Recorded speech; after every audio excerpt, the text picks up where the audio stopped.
Welcome back again dear students. मैं हूं अभिनंदन कुमार आज़ाद और आप लोगों का एक बार फिर से स्वागत करता हूं अपने यूट्यूब चैनल शांति क्लासेज में। तो डियर स्टूडेंट्स, हम लोग मटेरियल साइंस का कोर्स देख रहे थे जिसमें हम लोगों ने 6 वीडियो इसमें देख रखा था। ये वीडियो आने में थोड़ा सा लेट हो गया और रीज़न भी साफ है कि पिछले वीडियोज़ को अभी तक सभी लोगों ने नहीं देखा है। आप लोगों ने काफ़ी डिमांड किया था मटेरियल साइंस हल्ला मचा दिए थे। लेकिन अब आपका भी काम है कि इसको ज़रूरतमंद लोगों तक इसको शेयर करिए, लोगों तक पहुंचाइए। जब तक सब लोग देख न लें तो भैया एक बार बल्क कर देने से कोई मतलब नहीं बनता है, क्योंकि एक बार बल्क हो जाता है तो बच्चों के लिए मुश्किल हो जाता है कि अरे आप 5 घंटा का वीडियो आप कैसे देखें।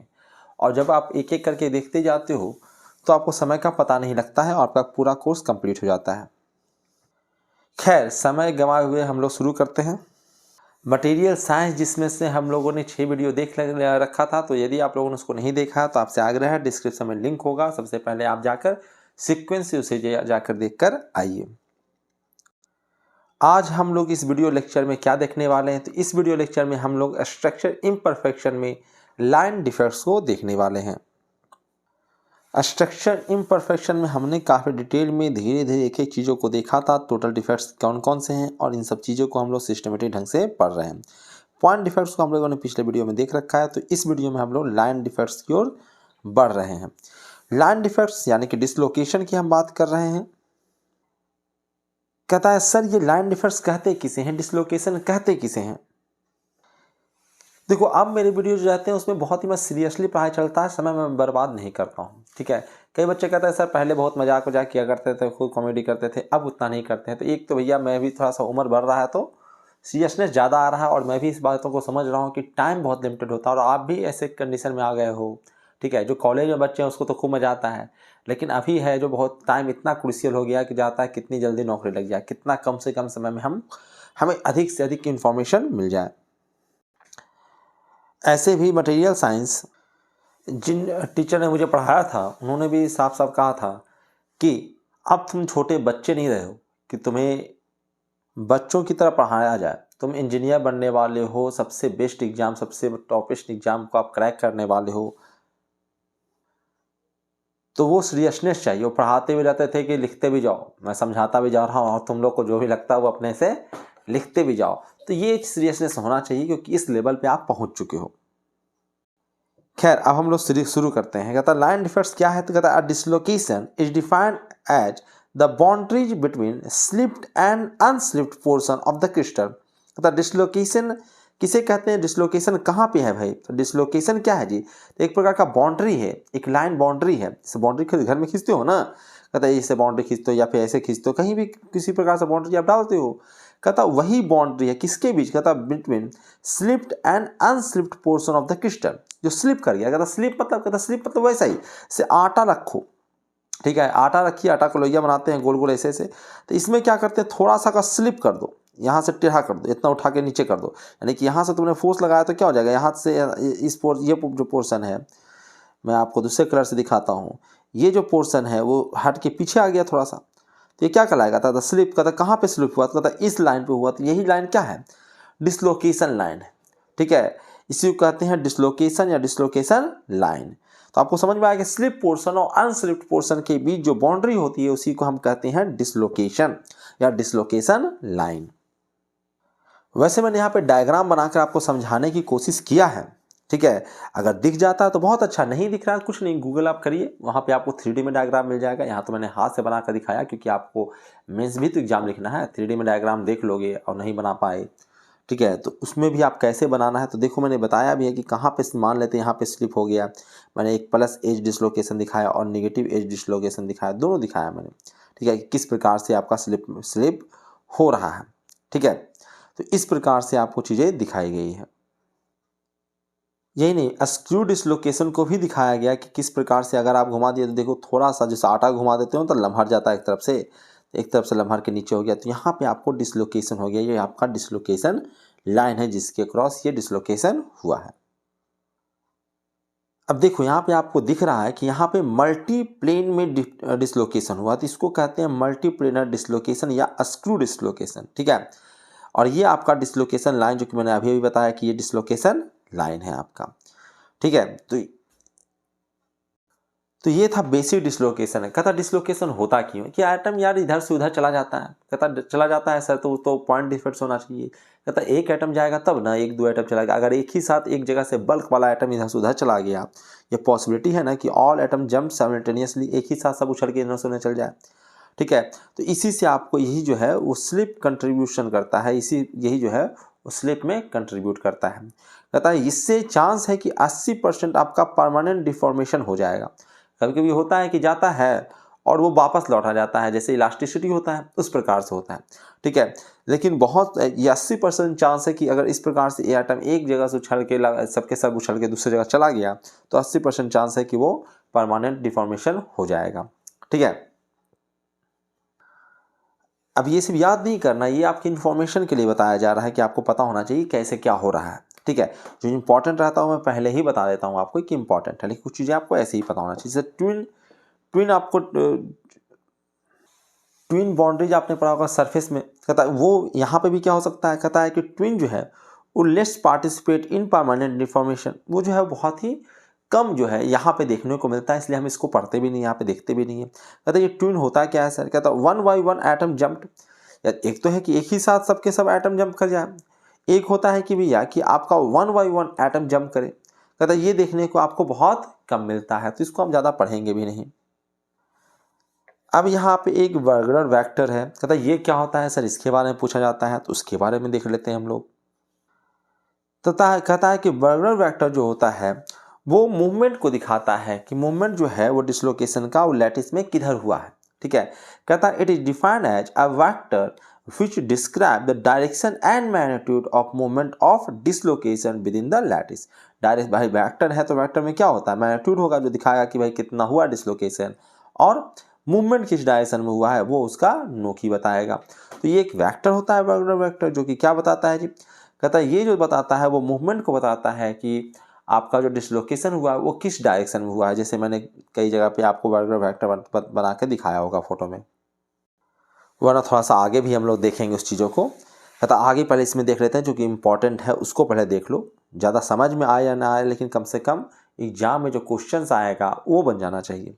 कहता बर्गनर वेक्टर्स क्या है कि बर्गनर वेक्टर्स ऑफ एज डिसलोकेशन का जो होता है वो सदैव परपेंडिकुलर होता है डिसलोकेशन लाइन के। तो डिसलोकेशन लाइन है उसका एज डिसलोकेशन जो है उसका बर्गनर वेक्टर और जो डिसलोकेशन लाइन है उसके परपेंडिकुलर होगा।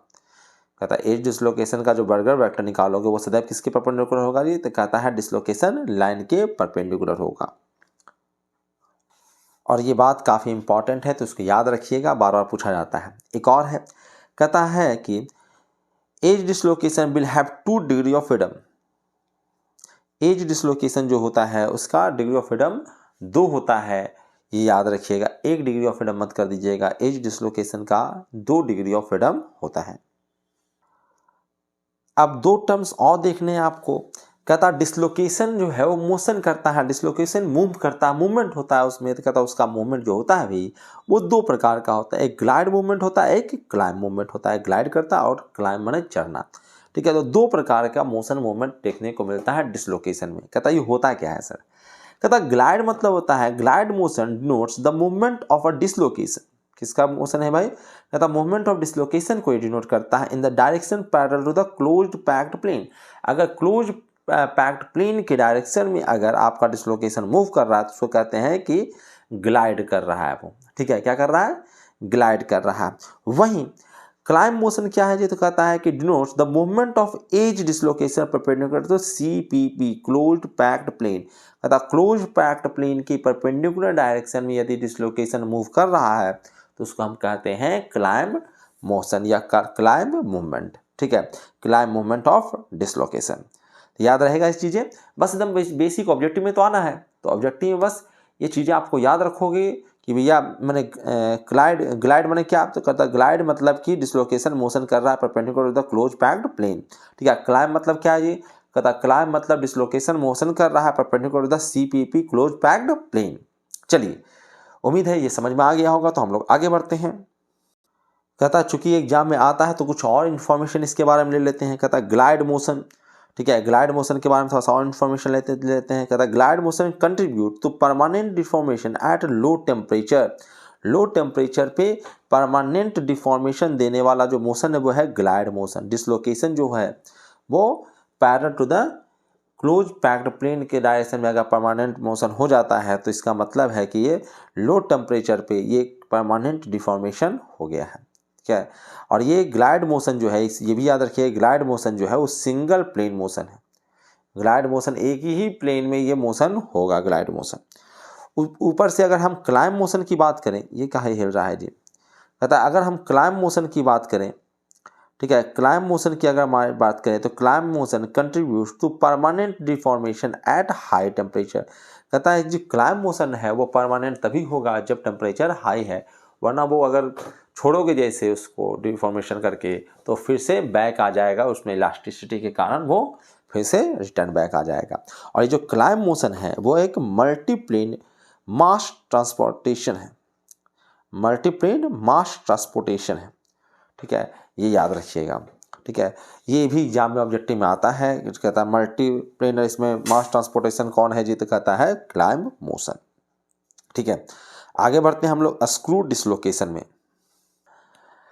स्क्रू डिसलोकेशन मैंने अभी अभी आपको समझाया था, घुमा करके आप ऐंठ देते हो, जैसे आप क्या करते हो जी, तो स्प्रिंग ही देखते हो ना, तो उसमें चीज़ें जो है वो इस प्रकार से डिसलोकेट है, ठीक है, चीज़ें घूम घूम के आगे बढ़ रहा है ना जी, तो डिसलोकेशन आ रहा है। जैसे कि आप आटा का लोइया लो, उसको थोड़ा सा ऐंठ दो तो ऐंठ के लम्हर जाता है वो, ठीक है, तो वो क्या है, स्क्रू डिसलोकेशन उसके प्लेन्स का हो गया है, वही है स्क्रू डिसलोकेशन, ठीक है। आपका क्रिस्टल एक जगह से इस प्रकार से अरेंज होना चाहिए था, लेकिन ये इस प्रकार से अरेंज हो जाए, ठीक है, घूम घूम के इस प्रकार से, ठीक है, सब मॉलिक्यूल्स अरेंज होता चल जाती है, ये क्या हो गया, स्क्रू डिसलोकेशन आ गया है, ठीक है। जो सा क्रिस्टल स्ट्रक्चर था उस प्रकार से नहीं है, थोड़ा सा वो डोल गया है, ठीक है। जिस प्रकार से क्यूब के फॉर्म में या फिर एक यूनिट सेल जो इस प्रकार से लगातार अरेंज होना चाहिए तो उस प्रकार से हल्का सा डोल गया है, ठीक है, तो वो एक प्रकार से डिसलोकेशन क्रिएट हो गया है, जिसको हम कहते हैं स्क्रू डिसलोकेशन। कहता है क्या है भाई, कहता है when a true crystalline material it is subjected to shear force, मैंने बताया कि उसको शेयर कर देना है, उसको ऐड देना है, जैसे आटा का लोइया लो, इसको घुमा दो ऊपर से, ठीक है, एक तरफ पकड़ लेना हाथ से और दूसरी तरफ से ऐड देना, ठीक है, जैसे स्क्रू को ऐठते हो, ठीक है, तो ये क्या हो जाएगा जी, तो कहता घूम जाएगा, खून के लम्हर भी जाएगा, तो थोड़ा सा, तो वो आपको डिसलोकेशन आ गया है। कहता when a truly crystalline material it's subjected to shear force the discrete atomic plane makes it transform into a surface of helix along to dislocation line. This type of a structure distortions from the true crystalline is called a screw dislocation, ठीक है, helix के form में हो जाता है, जैसे मैंने अभी भी दिखाया था आपको, एक बार फिर से मैं याद दिला दूं कि यही है आपका स्क्रू डिसलोकेशन। कोई दिक्कत, ये क्या है जी, स्क्रू डिसलोकेशन। चलिए आगे बढ़ते हैं। देखो मैं वो टीचर नहीं हूँ कि एक ही चीज़ पर पढ़े हुए हैं, समझा समझा के पगलेले हैं, तो मैं इतना समझा दिए हैं कि एकदम ज्ञान तुमसे चू चू के गिर रहा है, इतना रिसर्च करने की आपको ज़रूरत नहीं है। मोटा मोटी इन्फॉर्मेशन लीजिए, आप बैचलर कर रहे हो, मास्टर नहीं कर रहे हो, ठीक है, मास्टर करने जा रहे हो, ठीक है, तो आप गेट का एग्ज़ाम दे रहे हो, किसके लिए जी, आप दे रहे हो बस एग्ज़ाम क्वालिफाई करने के लिए, आप उसमें कुछ ऐसा नहीं करने जा रहे हो कि एकदम नॉलेज लेके हम बैठ जाएँ। सबसे पहले हमको गेट EC का एग्ज़ाम निकालना है, सबको नौकरी चाहिए, ज्ञान अब ख़त्म हो गया है, ज्ञान लेने का समय गया। तो यह ज्ञान आप कॉलेज में जब पढ़ते हो कि देखो अगर आप ज्ञान लेना चाहते हो उसके लिए आपको रिसर्च करना पड़ेगा, खुद ही पढ़ना पड़ेगा, बुक्स पढ़ने पड़ेंगे, लाइब्रेरी में जाना पड़ेगा, ढेर सारे किताब पढ़ना पड़ेगा, तब जाके ज्ञान आता है। कोचिंग ट्यूशन से ज्ञान नहीं मिलता है, ये सीधे सीधे आपको एक बैसाखी का काम करता है एग्ज़ाम क्वालिफाई करने में। तो अगर तुम मेरी से हेल्प ले रहे हो, इसका मतलब तुम्हें एग्ज़ाम क्वालिफाई करना है, कम से कम समय में अधिक से अधिक कंटेंट गेन करना है, ठीक है। यानी कि अगर मेरा इस पढ़ाई से सोचोगे कि हमसे भी तुम इंटेलिजेंट बन जाओ, तो ऐसा नहीं होने वाला। उसके लिए मेरा तो आपको लेक्चर देखना ही पड़ेगा, अपने से ही पढ़ना पड़ेगा। तो अगर आप ज्ञान चाहते हो तो ज्ञान लेने के लिए आपको बुक्स पढ़ने पड़ेंगे, सोचना पड़ेगा, देखना पड़ेगा, प्रैक्टिकल करके देखना पड़ेगा, तो वो अलग चीज़ें हैं। तो मैं ये कहना चाहता हूँ कि यहाँ पे बस आपको एग्ज़ाम निकल जाए, उसके लिए मैं पढ़ा रहा हूँ, बहुत ज़्यादा इसमें डिटेलिंग करके समय बर्बाद करने की ज़रूरत नहीं है, ठीक है। लोकेशन आपको समझ में आ गया। अब कहता है इसमें अगर हम बर्गर वेक्टर की बात करें तो burger vector of a screw dislocation is parallel to the distortion line. कहता है इसमें अगर हम बात करें, हम वो उसमें बात नहीं कर रहे हैं, यहाँ पे हम स्क्रू डिसलोकेशन की बात कर रहे हैं, एज डिसलोकेशन की बात नहीं कर रहे हैं। एज डिसलोकेशन में मैंने कहा था कि जो बर्गर वेक्टर होता है, ठीक है, एज डिसलोकेशन में जो बर्गर वेक्टर होता है वो सदैव जो होता है वो परपेंडिकुलर होता है डिस्लोकेशन लाइन के। ठीक है, मैंने आपको बताया था, यहीं पे बताया था, उसको मैं फिर से रिकॉल करा देता हूँ आपको। ठीक है, उम्मीद करते हैं आप वीडियो से नोट डाउन भी करते होंगे। ठीक है, और PDF चाहिए होगा आपको। देखो PDF चाहिए ये गलत चीज़ है, फिर वो रखा रह जाएगा, पैसा लग जाएगा, आपको रखा रह जाएगा। ठीक है, आप वीडियो को देखिए और नोट्स तैयार करिए, खुद से लिखोगे याद रहेगा, अपने हैंड राइटिंग में लिखो। ऐसे फिर कहोगे सर ये बढ़िया से लिखा हुआ नहीं है, ये गलती हो है, वो मिस्टेक्स है। ठीक है, यहाँ पे आपका मिस प्रिंटिंग है, हैंड राइटिंग बढ़िया नहीं है, आप खुद से नोट डाउन करो। और यहाँ पे मेरी बातों को सुनो जी, सामने जो लिखा हुआ है वो बस आपके रेफरेंस के लिए है, आपको देखने के लिए कि भाई ये चीज़ की पढ़ाई हो रही है, आप मेरे साथ लिंक कर पाओ। ठीक है, और मैं ये पढ़ाने का ये तरीका इस्तेमाल करता हूँ कि इसमें ज़्यादा कंटेंट कवर होता है। यदि मैं बोर्ड पर लिख कर अगर रिकॉर्डिंग करके आपको पढ़ाऊँ तो उसमें 1 घंटा का लेक्चर बन जाएगा, वीडियो का लेंथ बड़ा हो जाएगा, साइज बड़ा हो जाएगा और कंटेंट कम पढ़ाई हो पाएगा। यहाँ पे देखो बहुत सारा कंटेंट पढ़ाई हो जाता है बहुत कम समय में। ठीक है, इसलिए मैं ये तरीका अपनाता हूँ। तो देखिए यहाँ पे कहता है बर्गर वेक्टर जो है, अगर एज डिसलोकेशन की बात करें तो परपेंडिकुलर होता है डिसलोकेशन लाइन का। ये इंपॉर्टेंट मैंने कह दिया है, आपको टिक भी करा दिया है, ऐसा नहीं कि एग्जाम में आए और फिर भी ये तुम छोड़ के आ जाओ। ठीक है, लेकिन यहाँ पे मैंने क्या बताया जी, कहता है कि अगर हम स्क्रू डिसलोकेशन की बात करें, ठीक है, तो उसमें बर्गर वेक्टर जो होता है वो स्क्रू डिसलोकेशन में वो पैरेलल होता है डिसलोकेशन लाइन के। तो ये दोनों में अंतर याद रखिएगा। ठीक है, ये इंपॉर्टेंट अंतर है, तो इसको याद रखिएगा। अब कुछ और ज्ञान की बातें देखते हैं, क्या है भाई। कहता है इंटरेक्शन बिटवीन डिसलोकेशन, डिसलोकेशन एक दूसरे से कैसे इंटरेक्ट करते हैं ये हम लोग देखने वाले हैं। कहता है क्या है भाई, कहता है when two opposite types of edge dislocation, मैं एज डिसलोकेशन की बात कर रहा हूँ, वो भी two opposite types of edge dislocation travel to each other on a common slip plane, they attract each other and combine into a perfect plane. कहता है कि अगर दो एज डिसलोकेशन ट्रेवल कर रहे हैं, मूव कर रहा है, ठीक है, कॉमन स्लिप प्लेन में, तो वो एक दूसरे को अट्रैक्ट करेगा और दोनों मिलके एक हो जाने की कोशिश करेगा और वो भी एक प्लेन में जाकर वो एक हो जाएगा डिसलोकेशन।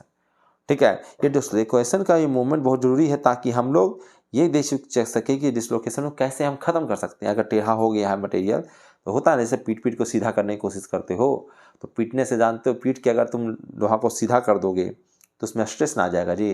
तो कुछ लोग गर्म कर करके उसको पीट के सीधा करता है, गर्म करते जाता है। कई बार देखते हो कि अगर टेढ़ा है और उसको तुमने पीट सीधा करने की कोशिश की तो क्रैक आ जाता है, क्योंकि वहाँ स्ट्रेस कंसंट्रेशन ज़्यादा बढ़ गया है। तो उसको क्या करते हो, हल्का सा गर्म कर लेते हैं और गर्म करके फिर पीटते हैं, उससे वो सीधा हो जाता है।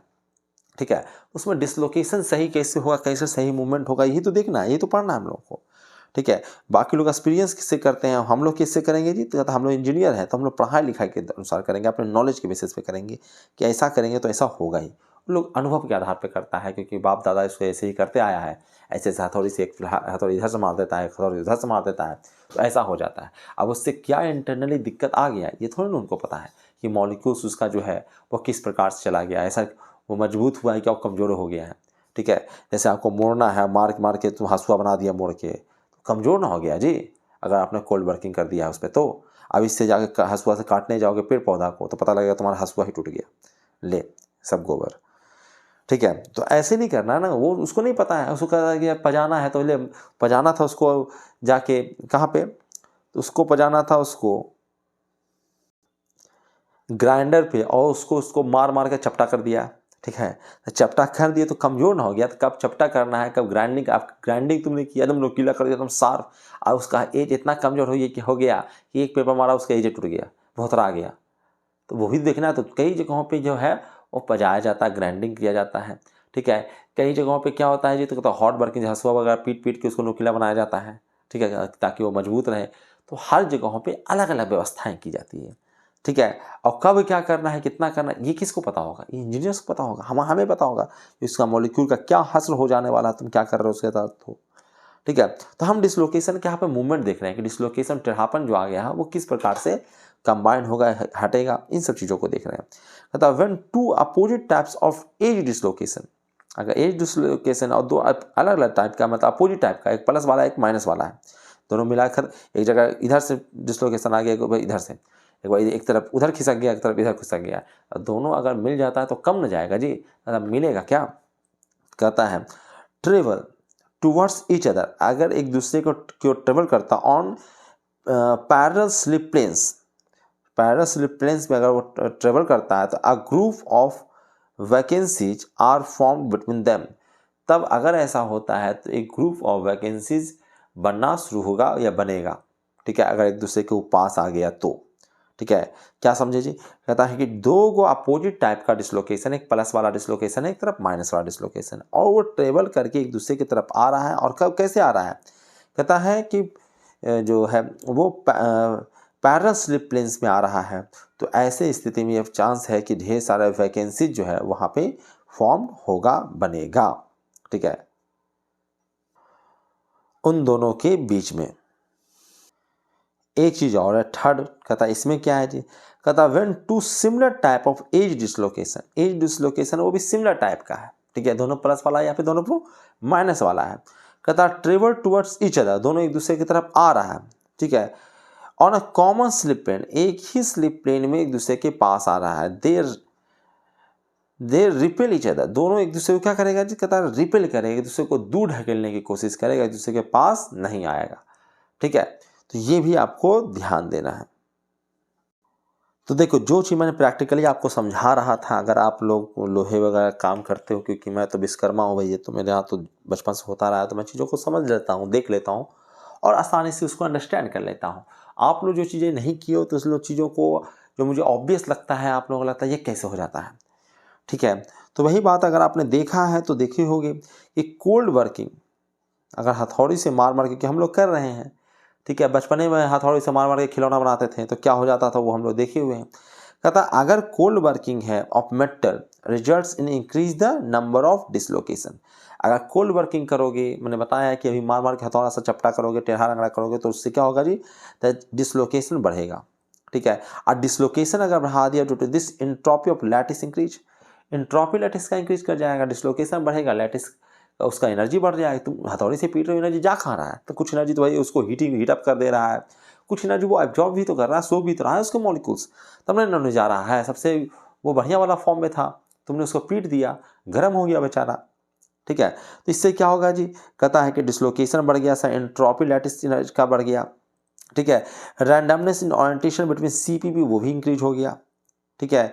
कहता है सीपीपी क्लोज पैक्ड प्लेन का जो ओरिएंटेशन में रैंडमनेस आ गया है, ठीक है। इसके अलावा क्या हुआ जी, तो moment of dislocation will be stopped, ठीक है, जो डिसलोकेशन मूव कर सकता था उसको तुमने पीट पीट के अरेस्ट कर दिया है, वो एक जगह इकट्ठा हो गया है, ठीक है, जहाँ है वहीं पर बना रह गया है, अब उसको इधर उधर मूव करना मुश्किल हो जाएगा, ठीक है। स्लिप गेट अरेस्टेड, स्लिप भी नहीं हो सकता है, ठीक है, जो मैं अभी बता रहा था। कहता है रेसिस्टेंस टू परमानेंट डिफॉर्मेशन, अब एक तरह से रेसिस्टेंस परमानेंट डिफॉर्मेशन के लिए उसमें रेसिस्टेंस आ गया है, अब अगर उसको परमानेंट डिफॉर्म करना चाहोगे तो वो क्रैक कर जाएगा, अल्टीमेट स्ट्रेंथ पे चला जाएगा और वो क्रैक कर जाएगा, ठीक है।